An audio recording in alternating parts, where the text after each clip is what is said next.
കുറവാണ്. എന്തായാലും മാക്സിമം ആള് വീട്ടിലുണ്ടാവാൻ ശ്രമിക്കാറുണ്ട്. പരാതി പറച്ചിലുകളുണ്ടോ? ഇല്ല, പരാതി പറഞ്ഞിട്ട് കാര്യമില്ലല്ലോ.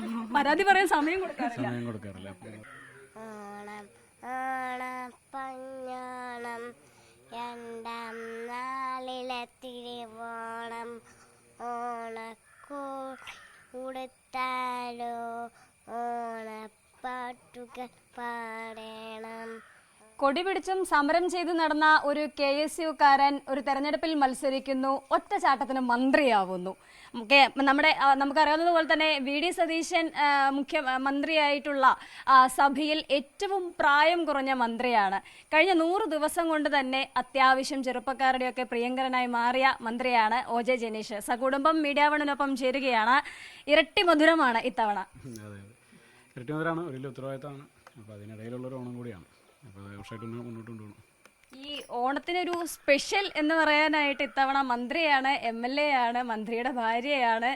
എങ്ങനെയുണ്ട്? മന്ത്രിയെ കാണാൻ കിട്ടാറുണ്ടോ? കുറവാണ്. എന്തായാലും മാക്സിമം ആള് വീട്ടിലുണ്ടാവാൻ ശ്രമിക്കാറുണ്ട്. പരാതി പറച്ചിലുകളുണ്ടോ? ഇല്ല, പരാതി പറഞ്ഞിട്ട് കാര്യമില്ലല്ലോ. പരാതി പറയാൻ സമയം കൊടുക്കാറില്ല. ഇല്ല, പരാതികളില്ല. പരാതികളും പരിഭവങ്ങളൊന്നും ഇല്ല. ഉള്ള സമയം നമ്മള് ഹാപ്പി ആയിട്ടിരിക്കാണ്. അങ്ങനെയല്ല വരേണ്ടിയിരുന്നേന്ന് പറഞ്ഞത്.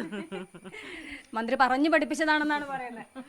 അങ്ങനെ പറഞ്ഞു പഠിപ്പിക്കേണ്ട കാര്യമൊന്നുമില്ല. അത്യാവശ്യമൊക്കെ ഇങ്ങനെ നമ്മൾ പറയാനൊക്കെ അറിയാമോ. എങ്ങനെയുണ്ട് അമ്മ? പുതിയൊരു ഓണമാണ്, വലിയ സന്തോഷമുള്ള ഒരു ഓണമാണ്. എന്ത് തോന്നുന്നു? സന്തോഷം തോന്നുന്നു. മന്ത്രിയായിട്ടുള്ള ആദ്യത്തെ ഓണമല്ലേ. ഈ മകന്റെ ഈ രാഷ്ട്രീയ പ്രവേശനം അല്ലെങ്കിൽ ഈ രാഷ്ട്രീയത്തിലേക്കൊക്കെ വിടുമ്പം ഉള്ളൊരു ടെൻഷൻ അതെല്ലാ അമ്മമാർക്കും ഉണ്ടാവും. സാധാരണ എല്ലാ അമ്മമാരും അങ്ങനെ ഒരു ധൈര്യം കാണിക്കാറില്ല. അങ്ങനെ ഒരു മന്ത്രിസ്ഥാനമോ MLA സ്ഥാനമോ ഒക്കെ പ്രതീക്ഷിച്ചിരുന്നോ? മന്ത്രി അല്ല, MLA ആവണമെന്നുള്ളൊരു പ്രതീക്ഷയുണ്ടായിരുന്നു. അതിലെത്തിപ്പെടുന്നുള്ളൊരു ഇതുണ്ടായിരുന്നു. ഇപ്പം മന്ത്രിയായി, ഇപ്പം ഇരട്ടി സന്തോഷമായി. രാഷ്ട്രീയത്തിൽ പോകുമ്പോൾ വിഷമമൊക്കെ ഉണ്ടായിരുന്നു. രാഷ്ട്രീയത്തിൽ പോകാണ്ട് പഠിച്ച് ജോലിക്ക് പോകാനൊക്കെ പറഞ്ഞിരുന്നു. ഉപദേശങ്ങളൊക്കെ ഒരുപാടുണ്ടായിരുന്നു. അതുണ്ടായിരുന്നു. കേട്ടില്ല. അമ്മയുടെ ഉപദേശങ്ങളൊന്നും കേട്ടില്ല. അങ്ങനെ അമ്മയുടെ നല്ല ആരും ഉപദേശം കേൾക്കാറില്ല പൊതുവിൽ. പിന്നെ ഇതങ്ങനെ പറഞ്ഞ പോലെ അങ്ങനെ MLA ആകുന്നു മന്ത്രിയാകുന്നു പ്രതീക്ഷിച്ചിട്ടൊന്നും തുടങ്ങിയ യാത്രയൊന്നുമല്ല. നമ്മളൊരു ഘട്ടത്തിൽ KSUവിൻ്റെ ഭാഗമായിട്ട് തുടങ്ങിയതാണ്. അത് പക്ഷേ ഒരു 10-20 വർഷക്കാലം ആ യാത്ര ഇങ്ങനെ കണ്ടിന്യൂ ചെയ്തു. KSU കഴിഞ്ഞു, പിന്നീട് യൂത്ത് കോൺഗ്രസിൻ്റെ ജില്ലാ പ്രസിഡൻ്റായി, സംസ്ഥാന വൈസ് പ്രസിഡൻ്റായി, അങ്ങനെ ഓരോ ഘട്ടം ഘട്ടമായിട്ടുള്ള പോക്കാണ്. അതിനിടയിൽ നിയമസഭാ തെരഞ്ഞെടുപ്പ് മത്സരിക്കാനുള്ള അവസരം കിട്ടി, ജയിക്കാൻ കഴിഞ്ഞു. അതിന് ശേഷമുള്ള കാര്യമാണ് നമ്മളിപ്പോൾ മന്ത്രിസഭയിലേക്ക് വരാൻ കഴിഞ്ഞത്. അപ്പോൾ അതിനിടയിലുള്ള കുറേയേറെ ഭാഗങ്ങളുണ്ട്. അതിന് ശേഷമുള്ള യൂത്ത് കോൺഗ്രസ് പ്രസിഡൻ്റ് ആയതിനു ശേഷമായിരിക്കും ഒരുപക്ഷെ എന്നെ കൂടുതലായിട്ട് ആളുകൾ അറിയപ്പെടുന്നത്. അതിന് മുമ്പ് ഞാൻ പ്രവർത്തിച്ചിരുന്ന തലങ്ങളിലെ അറിയുമായിരുന്നുള്ളൂ. അപ്പോൾ അതുകൊണ്ട് ഒരു ഘട്ടത്തിൽ നോക്കുമ്പോൾ പെട്ടെന്നൊരു വരവാണ്. പക്ഷേ വേറെ എന്നെ അറിയാവുന്ന ആളുകൾ നോക്കുമ്പോൾ ഒരു 10-20 വർഷത്തോളമായിട്ട് ഞാനിങ്ങനെ KSUവിൻ്റെയും യൂത്ത് കോൺഗ്രസിൻ്റെ ഒക്കെ ഭാഗമായിട്ട് ഇങ്ങനെ പോകുന്ന ഒരാൾ കൂടിയാണ്. പക്ഷേ ഒരു ഘട്ടത്തിൽ പോലും നമ്മൾ MLA ആകുമെന്നും മന്ത്രിയാകുമെന്നും പ്രതീക്ഷിച്ച് തുടങ്ങിയ യാത്രക്കാരികളൊന്നുമല്ല. ഒരു ഘട്ടം കഴിഞ്ഞപ്പോൾ നമുക്ക് തോന്നിയിരുന്നു ഇതിൻ്റെ ഒരു അവസരം വന്നാൽ മത്സരിച്ചാൽ ജയിക്കണം. ഒരു പാർലമെൻ്ററി രംഗത്ത് കൂടി വരുന്നതാണ് പൊതുപ്രവർത്തന രംഗത്തേക്ക് വേണ്ടി ഒരു പൂർണ്ണത എന്ന് പറയുന്നത്. അപ്പോൾ അങ്ങനെ ഒരു അവസരം കിട്ടിയാൽ അത് ഉപയോഗിക്കണം എന്നൊരു ആഗ്രഹം ഉണ്ടായിരുന്നു. അത്രേ ഉള്ളൂ. ഈ അനിയൻ മന്ത്രിയാകുന്നു എന്നുള്ളതൊരു സസ്പെൻസ് ആയിരുന്നോ? ചേട്ടൻ മന്ത്രിയാകുന്നു എന്നുള്ളതൊരു സസ്പെൻസ് ആയിരുന്നോ? സസ്പെൻസ് ആയിരുന്നു. അറിഞ്ഞിട്ടില്ല. അതെ, ചെറിയ സൂചനകൾ കിട്ടിയിരുന്നു. പക്ഷെ അറിഞ്ഞപ്പോൾ ഒരു ഇത് തന്നെയായിരുന്നു, സസ്പെൻസ് പോലെ തന്നെയായിരുന്നു. അത് ഒരു എന്താ പറയാ, ഒരു ആകാംക്ഷയായിരുന്നോ? എങ്ങനെയായിരിക്കും ഇവൻ ഇനി ഭരിക്കാൻ പോകുന്നത്? അത് അടിപൊളിയാക്കും നമുക്കറിയാലോ. കഴിവിൽ വിശ്വാസം? കഴിവില് 100% വിശ്വാസമുണ്ട്. എങ്ങനെയുണ്ട് ഇത്തവണത്തെ ഓണം? ഒന്നിച്ച് എല്ലാവരും കൂടി, പുതിയൊരാളും കൂടി ഉണ്ട്. അതെ, ബാബയുടെയും ആദ്യത്തെ ഓണമാണ്, പിന്നെ ചേട്ടൻ മന്ത്രിയായിട്ടുള്ള ആദ്യത്തെ ഓണമാണ്. അപ്പൊ എല്ലാം കൂടി ഇരട്ടി മധുരമാണ്. സന്തോഷമാണ്. എന്താണ് പേര്? യാമിക. ഇത് ആരാണിത്? വല്യച്ഛൻ ആരാണ്? മന്ത്രി. മന്ത്രിയാണ്. വല്യച്ഛന്റെ വകുപ്പ് ഏതാണ് അതറിയോ? വല്യച്ഛൻ എന്ത് മന്ത്രിയാണെന്ന് അറിയോ? അറിയില്ല. അറിയോ? ഒരു പാട്ട് പാടിയാലോ? പാടും. എന്നൊരു പാട്ട് പാടാം. രണ്ടുപേരും കൂടെ മാറി മാറി പാടണം. പാടില്ല? പാടില്ലെന്നോ? പാടും. പാടിക്കോ. ഓണം ഓണപ്പഞ്ഞോണം രണ്ടാം നാളിലെ തിരുവോണം ഓണക്കൂടുത്താലോ ഓണപ്പാട്ടുകൾ പാടണം.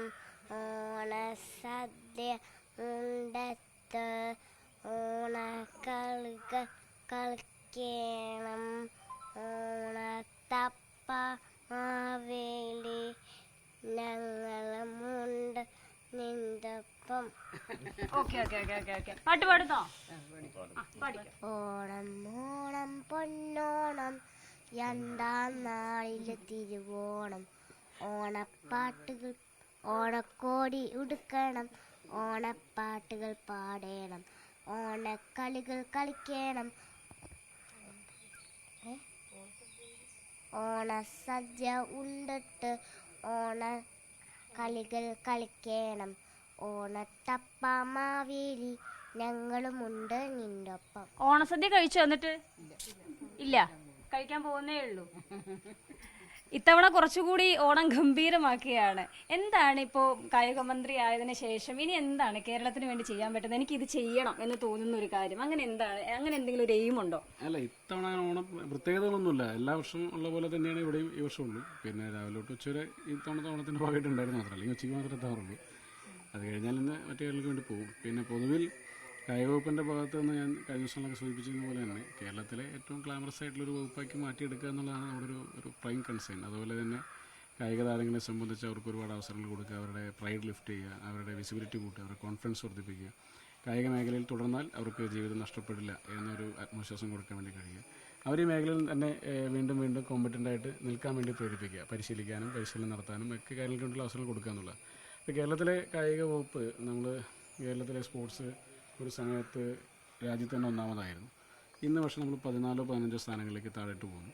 അപ്പോൾ അതിനെ വീണ്ടും തിരിച്ചു കൊണ്ടുവരിക എന്ന് പറഞ്ഞാൽ അതൊരു ഹിമാലയൻ ടാസ്ക് അല്ല, പക്ഷെ എന്നാൽ കൂടി ചിലപ്പോൾ സമയമെടുത്ത് ചെയ്യേണ്ട ഒരു കാര്യം കൂടിയാണ്. കേരളത്തിൽ അതിൻ്റേതായ കഴിയുന്ന തരത്തിൽ ഒരുപാട് ടാലൻ്റ് ആയിട്ടുള്ള ചെറുപ്പക്കാരുണ്ട്. അപ്പോൾ അവരെയൊക്കെ ലിഫ്റ്റ് ചെയ്ത് കൊണ്ടുവരണം. അതിന് വേണ്ടുന്ന രീതിയിൽ കുറേ മാറ്റങ്ങൾ കൊണ്ടുവരണം. ഒരു പോളിസി ചേഞ്ച് സ്പോർട്സിൽ തന്നെ മൊത്തത്തിലുണ്ടാകണം. അപ്പോൾ അതിന് കുറേ പ്രിപ്പറേഷൻസിലാണ്. അധികം വൈകാതെ തന്നെ ഇതെല്ലാം ഘട്ടം ഘട്ടമായിട്ട് ഇങ്ങനെ കുറച്ച് പുറത്തേക്ക് വിടും.